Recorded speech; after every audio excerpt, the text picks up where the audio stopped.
Welcome to Little by Little, a short time in God's Word. Today is September 17th, 2025. And instead of just continuing with our read through the Bible this week, we're going to take our daily devotions that are generated out of the sermon and sent out as an email on Mondays. So if you're not getting that, make sure you sign up in the contact section of our website and make sure you get on that.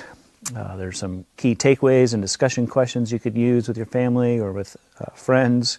Then there's 5 daily devotions. And so I'm going to do Wednesdays, day 3, and tomorrow and Friday do day 4 and day 5.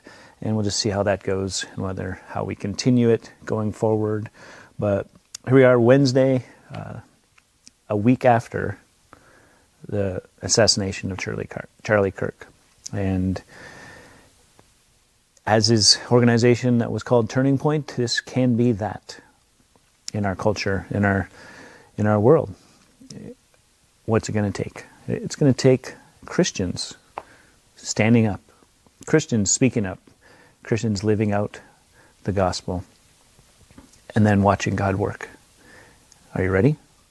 So today we're talking about living with eternal perspectives from 2 Corinthians 4:16 through 18. And this all is rooted from our message from 1 Timothy chapter 6, verses 17 to 21. So I'm going to read 2 Corinthians 4, verse 16 to 18 says this: "So we do not lose heart. Though our outer self is wasting away, our inner self is being renewed day by day. For this light momentary affliction is preparing for us an eternal weight of glory beyond all comparison, as we look not to the things that are seen, but to the things that are unseen. The things that are seen are transient, but the things that are unseen are eternal." What a great reminder of what we need to be focused on.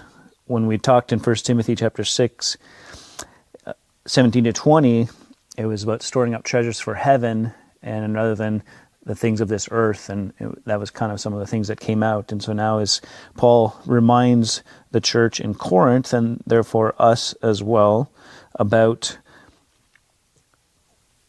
the finality or the temporariness, I guess you would say, not the finality, the temporariness of life right now. And whatever you're going through, whatever difficulty, whatever struggle, whatever pain, it's temporary. And it's hard to acknowledge that in the midst. That's why sometimes it's great to have these kind of reminders when we're not in the midst of it, right? So that we know, okay, when it comes, I'm not going to lose heart.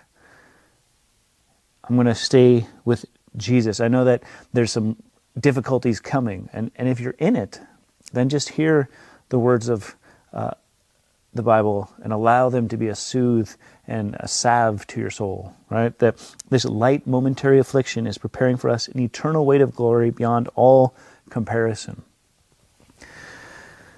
And whatever you want to wrap around your mind as light, right, it's going to be different for everyone.